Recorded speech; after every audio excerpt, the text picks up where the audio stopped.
The St. Louis internship program is what brought me to my internship at St. Luke's. I got to work in the cardiology department, the cardiac rehab department, and then the pulmonary rehab department. I got to work in family medicine, electrophysiology department, which was really, really interesting.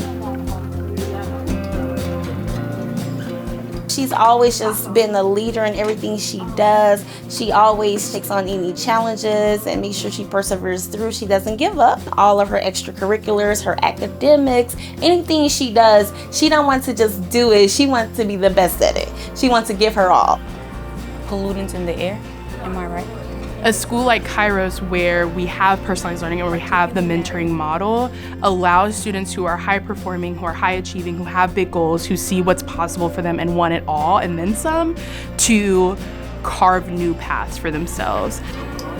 I would consider her a student that would empower others through the way that she leads by example, because she cares so much about not only her future and her present, but about those around her. She advocates for herself and for others, and for her to be able to do that at such a young age, that's awesome, and that she will be able to move further in life, especially in the field that she's going to be in.